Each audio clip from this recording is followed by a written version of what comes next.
Break ನಂತರ ನೇರ ಮಾತು ಕಾರ್ಯಕ್ರಮಕ್ಕೆ ಮತ್ತೆ ಸ್ವಾಗತ. ಕೇಂದ್ರದಲ್ಲಿ BJP ನೇತೃತ್ವದ ಸರ್ಕಾರ ಅಸ್ತಿತ್ವಕ್ಕೆ ಬಂದು 1.5 ವರ್ಷ ಕಳೀತಾ ಬರ್ತಾ ಇದೆ ಸರ್. ಮೋದಿಯವ್ರ ಸರ್ಕಾರದ ಬಗ್ಗೆ ತಮ್ಮ ಒಪಿನಿಯನ್ ಏನು ಸರ್? ಮೋದಿಯವ್ರಿಗೆ ಹೇಳಿದೆ ನಾನು. ಫಸ್ಟ್ ಟೈಮ್ ಹೋದಾಗ ಬುಕ್ಕೆ ಕೊಟ್ಟು ನೀವು 2002 ಮೋದಿಯವರೆಲ್ಲ, ನನಗೂ ಅವರು ತುಂಬ ಹೋರಾಟ ಆಯಿತು ಗುಜರಾತ್ ಪ್ರಕರಣದಲ್ಲಿ. ನಾನು ಅವ್ರಿಗೆ ಹೇಳಿದೆ, ನೀವು 2002 ಮೋದಿಯವರೆಲ್ಲ ಇವರ ಡಿಫ್ರೆಂಟ್ ಮೋದಿ, ಜನ ನಿಮಗೆ ಮ್ಯಾಂಡೇಟ್ ಕೊಟ್ಟಿದ್ದಾರೆ, ಒನ್ ಮ್ಯಾನ್ ಶೋ ಇದು, ನಾನು ವಾಚ್ ಮಾಡಿ. ಅದು ಇನ್ನೊಂದು ಆಗ್ಬಿಡ್ತು. ಏಕೆಂದರೆ ಮೋದಿಯವರು ಅವರಾಗೇ 276 ತಗೊಳ್ಳೋದಾದರೆ ನಾನು ರಾಜೀನಾಮೆ ಕೊಡ್ತೀನಿ ಅಂದ್ಬಿಟ್ಟೆ ನಾನು. ಹೋಗಿ ಆ ಮನುಷ್ಯನಿಗೆ, ಸರ್ ನಾನು I want to resign sir, ನೀವು ಸಕ್ಸೀಡ್ ಆಗಿಬಿಟ್ರಿ, ನೀವು 282 ಗೆದ್ದಿದ್ರಿ ಅಂದರೆ, what do you mean by that mister Gowda? ಇವರ್ ಆನ್ ಎಲ್ಡರ್ಲಿ ಪರ್ಸನ್. ನೋ ಇಲ್ಲ, ಚುನಾವಣೆಯಲ್ಲಿ ನಾನು ಮಾತಾಡ್ತೀನಿ, ನೀವು ಮಾತಾಡ್ತೀರಿ, ರಾಹುಲ್ ಗಾಂಧಿ, ಸೋನಿಯಾ ಗಾಂಧಿ, ಅದಲ್ಲಿ ಮುಗೀತು. ಇಲ್ಲ ಮಾಡಬಾರ್ದು, ನೀವು ಎಲ್ಡರ್ಲಿ ಪರ್ಸನ್, ಹೌಸಲ್ಲಿ ಇರಬೇಕು, ಹಾಗಾಗಿ ಸಮಯಗಳು ಬಂದಾಗ ಚರ್ಚೆ ಮಾಡೋಣ ಅಂತ ಹೇಳಿ ಅವರೇ ಹೇಳಿದರು. 2ನೇ ಬಾರಿಗೆ ನಾನೇ ಕ್ಷೇತ್ರ ಡೆವಲಪ್ಮೆಂಟ್ ಬಗ್ಗೆ. ಅದಾದಮೇಲೆ 3ನೇ ಬಾರಿಗೆ ಅವರೇ ಕರೆಸಿದರು. Former prime minister Manmohan Singh ಕರೆಸಿದರು. ಎಲ್ಲರನ್ನೂ ಭೇಟಿ ಮಾಡಿದರು. ಇಲ್ಲ, ಇಬ್ಬರೇ ಕರೆಸಿದವರು.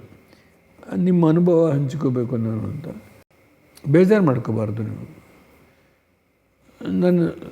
ನೀವು ಬಂದ್ರಿ, ದುಡ್ದಿದ್ದೀರಿ, ನಿಮ್ಮ ಸರ್ಕಾರ ಇಳಿತಾ ಇದೆ, ನಿಮ್ಮ ಇಮೇಜ್ ಹೋಗ್ತಾ ಇದೆ, ಗೋಯಿಂಗ್ ಡೌನ್. ಮಾತಾಡಲಿಲ್ಲ ಅವರು ಮಾತಾಡೋದಿಲ್ಲ, ಸುಮ್ಮನೆ ಕೂತ್ಕೊಂಡು ನೋಡ್ತಿರ್ತಾರೆ. ಆಮೇಲೆ ನಾನೇ ಹೇಳಿದೆ, ಏನು ಸರ್, ಕ್ಲೌಡ್ ಬರ್ಸ್ಟ್ ಆಗಿ ರೈತರ ಬೆಳೆಯನ್ನು ಸಂಪೂರ್ಣ ನಾಶ ಆಗಿದೆ ಅನೇಕ ಕಡೆ. ನೀವು ವಿದೇಶಕ್ಕೆ ಹೋಗೋದು ಸಹಜ, ಆದರೆ ಇಲ್ಲಿ ಮಂತ್ರಿಗಳು ಏನು ಮಾಡ್ತಾ ಇದ್ದಾರೆ? ಇಲ್ಲಿ ರೈತರು ಸಾಯ್ತಾ ಇದ್ದಾರೆ. ರೈತರು ಮರೀತೀರಿ ನೀವು, ನಿಮ್ಗೆ ಹೊಡೆತ ಬೀಳುತ್ತೆ. ಈ ಮಾತು ಅವರಿಗೆ ಹೇಳಿದೆ.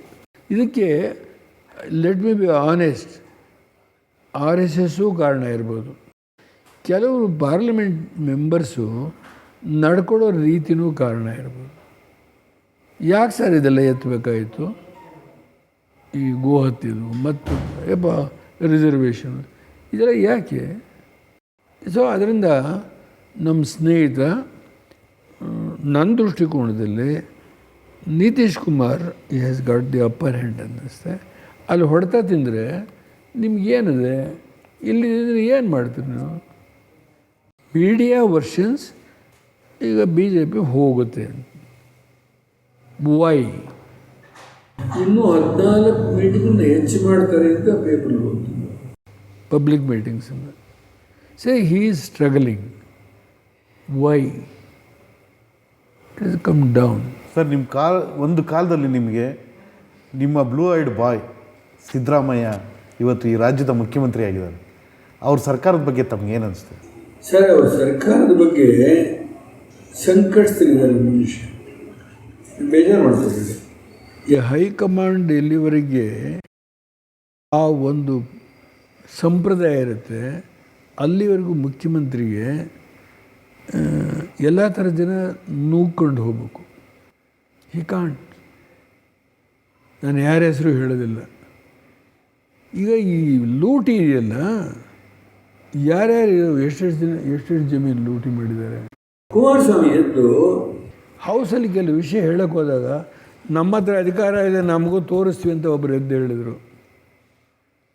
ಕುಮಾರಸ್ವಾಮಿಯವ್ರನ್ನ ಅರೆಸ್ಟ್ ಮಾಡಿಬಿಡ್ತಾರೆ ಅಂದರು. ನಮಗೂ ಅಧಿಕಾರ ಇದೆ, ನಾವು ತೋರಿಸ್ತೀವಿ ಅಂದರು. ಹೆಸರು ಹೇಳಿ ಯಾಕೆ ಚರ್ಚೆ ಮಾಡಬೇಕು ಸರ್? ಅದರ ಅವಶ್ಯಕತೆ ನನಗಿಲ್ಲ ಸರ್. ಇಂಥವ್ರಿಗೆ ಸಿದ್ದರಾಮಯ್ಯ ಬ್ರೇಕ್ ಹಾಕೋಕ್ಕಾಗಲ್ಲ, ಸಾಧ್ಯನೇ ಇಲ್ಲ. ಅದು ನನ್ನ ಸ್ನೇಹಿತನೇ ಇರ್ಬೋದು ಒಂದು ಕಾಲದಲ್ಲಿ. ನಾನು ಆ ಮನುಷ್ಯನ ಬಗ್ಗೆ ಸಾಫ್ಟ್ನೆಸ್ ಅಂತಾರೆ ಕೆಲವರು. ನೋ, ನಾನು ಯಾವತ್ತೂ ಯಾರ ಮೇಲೂ ಭ್ರಷ್ಟಾಚಾರ ಹೆಗಡೆ ಮೇಲೂ ಮಾಡಲ್ಲ. How you appraise Siddaramaiah government? ಇಲ್ಲ, ಸ್ವಲ್ಪ the image of the government is ಕಷ್ಟ ಸರ್. ಸರ್, ಜಾತ್ಯತೀತ ಜನತಾದಳ ಅಂದರೆ ಅಪ್ಪ ಮಕ್ಕಳ ಪಕ್ಷ. ಒಬ್ಬದೇ ಅಂದೆ.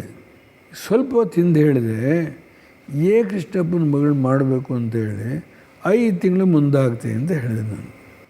ಆ ಮಧ್ಯದಲ್ಲಿ ಎಲ್ಲ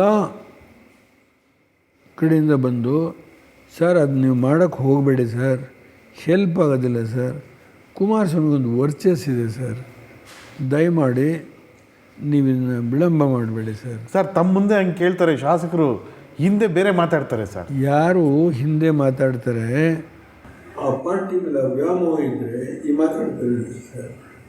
they want this party to survive as a regional party. Sir ದೇವೇಗೌಡರನ್ನ 24 ಗಂಟೆ ರಾಜಕಾರಣಿ ಅಂತಾರೆ, ನೀವು ಒಪ್ತೀರಾ ಇದನ್ನು? ಹೌದು, ಆ ರೀತಿ ಕೆಲಸ ಮಾಡಿದ ನಿಜ. ಈಗ ವಯಸ್ಸಾಯ್ತು ನೋಡಿ, ಸ್ವಲ್ಪ ದೇವ್ರ ಕಡೆ ಹೆಚ್ಚು ಗಮನ ಕೊಡ್ತೀನಿ. ನಿಮ್ಮ ನೆರಳಲ್ಲೇ ನಡೆಯೋ ರೇವಣ್ಣ ಪ್ರೀತಿನ ತನ್ನದೇ ಆದಿಯಲ್ಲಿ ನಡೆಯುವ ಕುಮಾರಸ್ವಾಮಿ ಮೇಲೆ ಹೆಚ್ಚು ಪ್ರೀತಿನ ಹಾಗೇನಿಲ್ಲ. ರೇವಣ್ಣನಿಗೆ ತಂದೆ ಕಾಯಿಲೆ ಆದರೆ, ತಾಯಿ ಕಾಯಿಲೆ ಆದರೆ ಹೋಗ್ತಾನೆ, ಶೃಂಗೇರಿ ಗುರುಗಳ ಹತ್ರ ಹೋಗ್ತಾನೆ, ಏನು ಪೂಜೆ ಮಾಡಿಸ್ಬೇಕು ಹೇಳಿ ಆ ಥರ ಗಮನ ಹರಿಸ್ತಾನೆ. ಕುಮಾರಸ್ವಾಮಿಗೆ ಈ ಕಡೆ ರಾಜಕೀಯ ಇದೆ, ಪ್ರೀತಿ ಇಲ್ಲ ಅಂತ ಇಲ್ಲ, ಮೋರ್ ಡಿವಿಯೇಷನ್ ಟುವರ್ಡ್ಸ್ ಪಾಲಿಟಿಕ್ಸ್. ನಿಮ್ಮ ಎದುರಾಳಿ ಕಾಂಗ್ರೆಸ್ BJP ಇಬ್ಬರು ಯಾಕೆ ಅಂತ ಕೇಳಿ, ಕರ್ನಾಟಕ ಜಾತಿ ರಾಜಕಾರಣ ಮಾಡಿದ್ರೆ ಈ ರಾಜ್ಯಕ್ಕೆ ಭವಿಷ್ಯ ಇಲ್ಲ ಸರ್. ಬಟ್ ದೇವೇಗೌಡರ ಮೇಲೆ ಆರೋಪ ಇದೆ, ದೇವೇಗೌಡರು ಜಾತಿ ರಾಜಕಾರಣ ಮಾಡ್ತಾರೆ. ಅದೆಲ್ಲ ಮಾಡಿದ್ರೆ ಇವ್ರಿಗೆಲ್ಲ ಹೇಳ್ತಾರೆ, ಲಿಂಗಾಯತಿಗೆ ಏನೇನು ಕೊಟ್ಟಿದ್ದೀನಿ, ಬ್ಯಾಕ್ವರ್ಡ್ಸ್ಗೆ ಏನೇನು ಕೊಟ್ಟಿದ್ದೀನಿ, ಶೆಡ್ಯೂಲ್ ಕಾಸ್ಟ್ಗೆ ಏನೇನು ಕೊಟ್ಟಿದ್ದೀನಿ, ಮುಸ್ಲಿಮ್ಸ್ಗೆ ಏನೇನು ಕೊಟ್ಟಿದ್ದೀನಿ, ಪೋರ್ಟ್ಫೋಲಿಯೋಸ್. ಸರ್ ಕೊನೆಯದಾಗ ಒಂದು ಪ್ರಶ್ನೆ ಕೇಳ್ತೀನಿ, ನಿಮ್ಮ ಆತ್ಮಸಾಕ್ಷಿಗೆ ಅನುಗುಣವಾಗಿ ಉತ್ತರ ಕೊಡಿ. ರಾಜ್ಯದ ಜನ ನಿಮ್ಮ ಯಾಕೆ ಬೆಂಬಲಿಸಿ? ಈ ರಾಜ್ಯ ಮುಂದೇನಾದರೂ ಸಮೃದ್ಧವಾಗಿ ಬೆಳಿಬೇಕಾದ್ರೆ ರೈಲ್ವೇಸ್ ತೊಗೊಳ್ಳಿ, ಇರಿಗೇಷನ್ ತೊಗೊಳ್ಳಿ, ಹೈವೇಸ್ ತೊಗೊಳ್ಳಿ, ಪ್ಲೀಸ್. ನಾವು ಎಷ್ಟು ಹಿಂದೆ ಬಿದ್ದಿದ್ದೀವಿ ಅನ್ನೋದನ್ನು ಪಕ್ಕದ ತಮಿಳ್ನಾಡು, ಆಂಧ್ರಕ್ಕೆ ಹೋಲಿಕೆ ಮಾಡಿ, ಈ ಕೇರಳಕ್ಕೆ ಹೋಲಿಕೆ ಮಾಡಿ. ಕರ್ನಾಟಕದ ಜನ ಈ ರಾಷ್ಟ್ರದ ಒಂದು ಭಾಗ ಅಲ್ಲ. ಇಲ್ಲಿ ನೀವುಗಳು 2 ರೀಜನಲ್ ಪಾರ್ಟಿಗೆ ತಾಳ ಹೊಡ್ಕೊಂಡು ಈ ಜಾತಿ ರಾಜಕೀಯ ಮಾಡಿಕೊಂಡು 8 ದಿನ ಈ ರಾಜ್ಯ ಹಾಳಾಡ್ತಾರೆ. ಇದು ನನ್ನ ಹೃದಯದಲ್ಲಿ ನೋವು. ಪ್ರಯತ್ನ ಮಾಡ್ತೀನಿ. 8 ಕೋಟಿ, 10 ಕೋಟಿ, 100 ಕೋಟಿ, 15 ಕೋಟಿ ಒಂದು ಕಾರ್ಪೊರೇಷನ್ ವಾರ್ಡ್ಗೆ BJP ಬಂದು ಆಗಿದೆ. ಆಮೇಲೆ ಕಾಂಗ್ರೆಸ್ಸು ಫಾಲೋ ದಿಸ್ ರೂಟ್ ಅದರಲ್ಲಿ ಆಗಿದೆ. ನಮಗೆ ದುಡ್ಡಿಂದ ಆಗೋದಿಲ್ಲ ಸರ್. ನಾವು ಜನ್ಮದ ಕೈ ಮುಗಿತೀವಿ, ಏನೋ ಒಂದಷ್ಟು ಆಗುತ್ತೆ, ಯಾರೋ ಪುಣ್ಯಾತ್ಮ ಸಣ್ಣ ಪುಟ್ಟ ಸಹಾಯ ಮಾಡುತ್ತೆ. ಇದು ಈ ವಾರದ ನೇರ ಮಾತು ಕಾರ್ಯಕ್ರಮ. ಮುಂದಿನ ವಾರ ಮತ್ತೊಬ್ಬ ಗಣ್ಯರೊಂದಿಗೆ ನಿಮ್ಮನ್ನು ಭೇಟಿ ಮಾಡ್ತೀನಿ. ನೇರ, ದಿಟ್ಟ, ನಿರಂತರ ಸುದ್ದಿಗಳಿಗಾಗಿ ನೋಡ್ತಾ ಇರಿ ಸುವರ್ಣ ನ್ಯೂಸ್.